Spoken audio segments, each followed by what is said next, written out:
Alright, what's going on, guys? Trev back again, here to bring you another video. This one's going to be doing my spoiler review for Batman v Superman Dawn of Justice.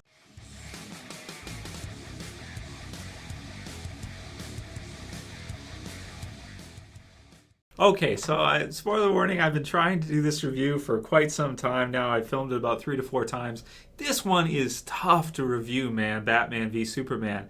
This movie is, by itself, this is one of the biggest releases ever for a movie in theaters.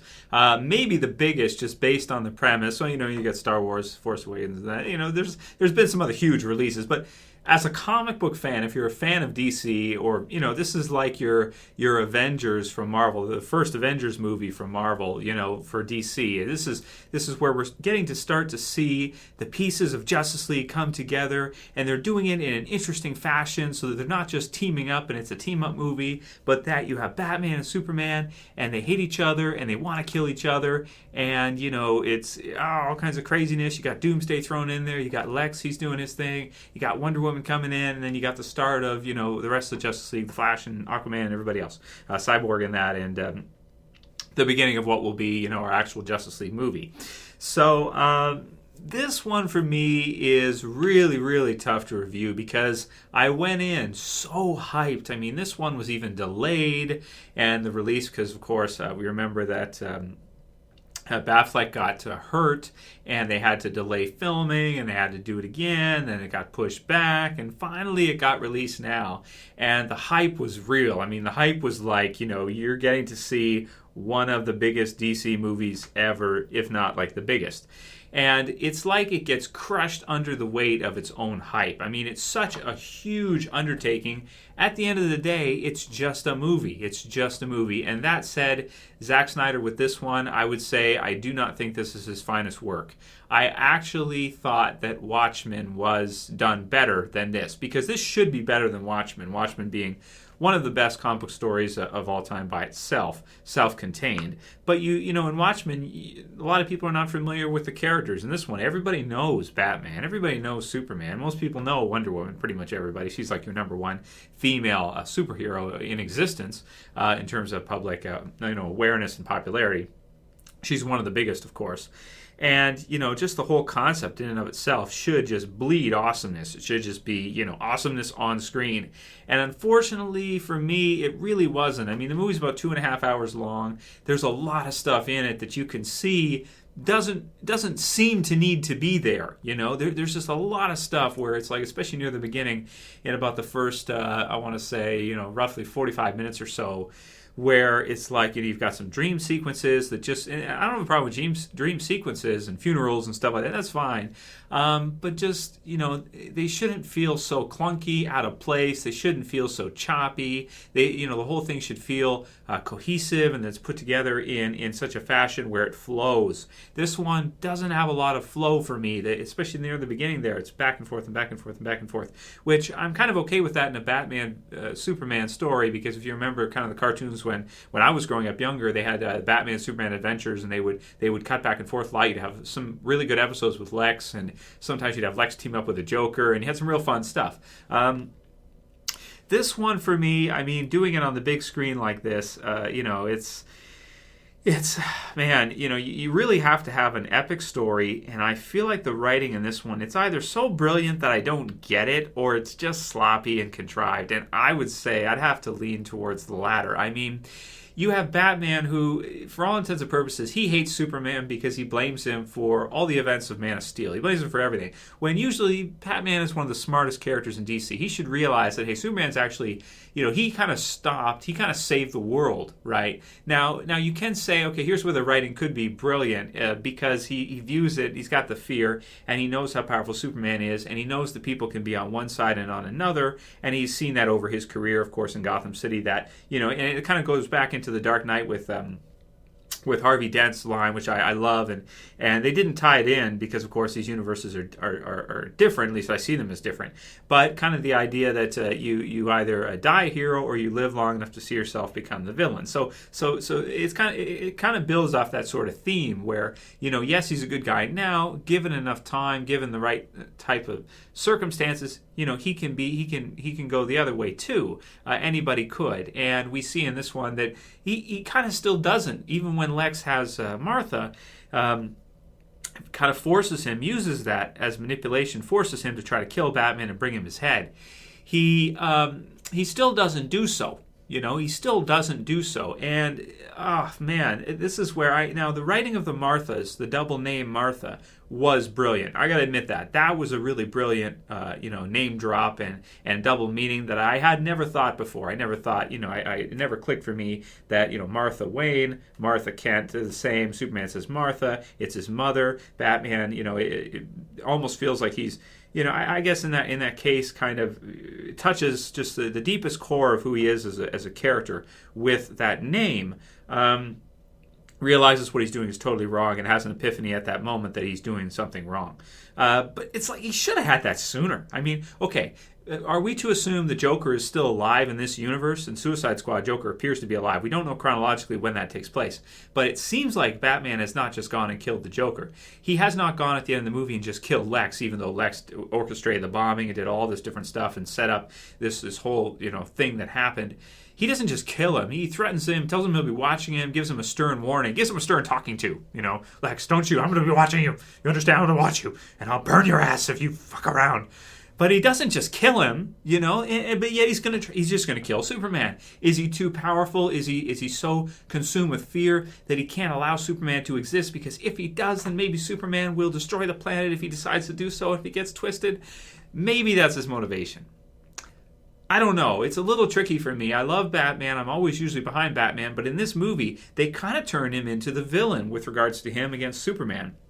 In the original Dark Knight Returns, it's a lot more gray than that. The government asked Superman, the president himself asked Superman to stop Batman because Batman is vigilante and they want the government wants people to believe in the police and the regular authorities, and they don't want a vigilante becoming justice in Gotham. So he asks him to stop. Batman refuses to stop, and there's a little hint of that in this, with Batman and Superman kind of not really seeing eye to eye or not seeming to like each other right off the bat. Superman basically like, stop it, bad boy, stop it type thing.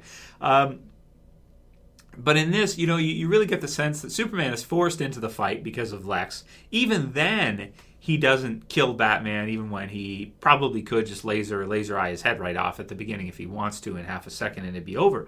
But he doesn't do that because of, he's kind of your, it's the idea of who Superman is. Superman is your ideal specimen. He is mentally, physically, emotionally your perfect being in an imperfect world where Lex, for example, manifests, the devil manifests all the the corruptness in the real world and altering who Superman is and turning this God on Earth against what he stands for. Even then, he doesn't really 100% bend the knee to give in to that corruption still.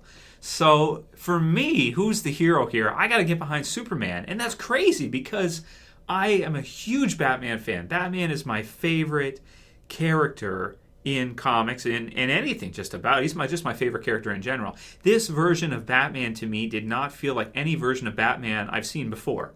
You can do anything with Batman. You can have your Adam West comedy Batman. You can have your Frank Miller, I'm going to punch a guy through a wall and shatter a guy's collarbone and do whatever, which is kind of the closest version we have up until now to this one.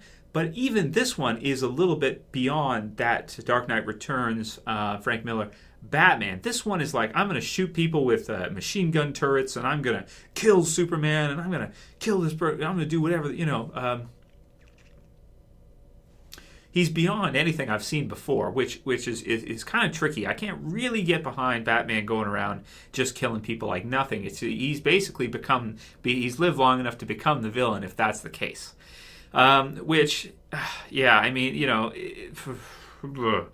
This is tough, for me to review this because I'm so torn on the story. It's like I said, I almost think it's brilliant. At the same time, I hate it. I just have such mixed emotions about this story. So, okay, give him a pass that Batman wants to beat Superman to death and kill him and stab him with a kryptonite spear and all this stuff because he's so powerful that he knows the world will corrupt him. Okay, let's give him a pass on that. If you're going to do that and you're going to say, okay, it's cool. Aside from that, the movie is got a lot of action sequences that are cool. It's got some dry parts. A good portion of it's dry. It is devoid of there's not much fun factor here. There's not much to really just enjoy. The action is great. The scenes are great. The battle between Batman and Superman is actually shorter than I think it should be. It's only like 10 minutes, or maybe less. And the movie's 2.5 hours long. So, I would have liked to see more there. I felt wrong watching Superman and Batman fight. I just felt uncomfortable. I felt like, Batman, what are you doing? You're going to kill him and stuff. It's like I was traumatized by it. My favorite character's going to kill him when he's totally in the wrong. Superman doesn't even want to be here and all this. And it's like they totally threw me through a loop with this one because Batman being usually the one I root for in Dark Knight Returns, definitely rooting for Batman against Superman in that case. So it's pretty tricky. After that, aside from the fight itself, which is the visuals are great, it just has such a emotional, weird feeling for me when I'm watching, especially when Batman's like about to, it's like starting to win and stuff, and I'm like, I should be rooting for you, but I'm not, and I feel wrong, and it's just everything is just messed up for me. I was kind of traumatized by this movie a little bit. As a big Batman fan, I was like, what the F, man? I'm not feeling good about this. So, okay, aside from that, we've got, stuff with Lex. Jesse Eisenberg, he does a good job for who he is, but I think he's still the wrong cast for the role. I view Lex as kind of this, it depends which version of Lex you want to pick, too. You can go mad scientist, you can go brainiac craziness, you can go, President Lex, you can go business mogul Lex. I mostly like your business mogul Lex, and this Lex is too young to play business mogul Lex. I'm sorry, Jesse Eisenberg is great in some of his other movies. I like him a lot.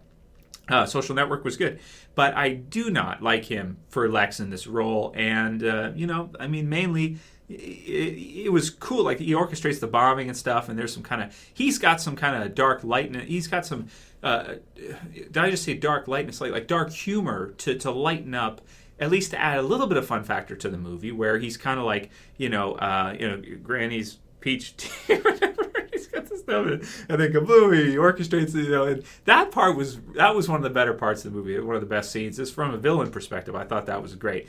But in terms of his acting and stuff, it's kind of back and forth, and it doesn't quite feel right to me as a viewer to see him play Lex, and I'm not 100% into it. And I think that if they had recasted him with somebody a little bit older, a little bit more business mogul-y type Lex, just with a more twisted side, that could have owned that role. It'd be tough to find someone who's right for it, but I think Jesse Eisenberg is great. Don't think he's right for that role, and that also takes a little bit away from the movie as well, too, for me anyway. So in the end, you get Doomsday. He comes in. He has some fun. They mix in some Death and Return of Superman, which I actually did like. I thought that was really well handled because we've never seen that on the big screen. And except Doomsday looks like a big blob of shit. He just doesn't look good to me. I've never been a big fan of the CG too much, but to me, he just looks like crap. And that's all I can really say about it. But at least they brought him in. They kind of included it with Lex to make him kind of his creation using the technology that they recover from Man of Steel and that. And then the Wonder Woman's appearance is great. She saves Batman. That's really good. And she's one of the best parts of the movie. Maybe almost because she doesn't have that much time in the movie. Like she's there. It's cool, and she comes in and she saves the day for Batman and that kind of deal. And that was good. That's pretty much it. I mean, the other scenes and everything else, I'm not really going to touch on because, a lot of it's like dry. A lot of it's kind of pointless. You got Lois. She's in there. She's useful because she helps convince Batman that Superman is loved and he's a man too, even though he's super. He's more similar to Bruce than Bruce would like to think, I think. At least with regards to, being, in this case, vulnerable and having people he cares about, having people he loves. So aside from that, the movie visually looks incredible, as we knew it would. Zack Snyder does his thing with regards to that. The story, like I said, hit or miss at some points. Some points it's good, some points it's not so good.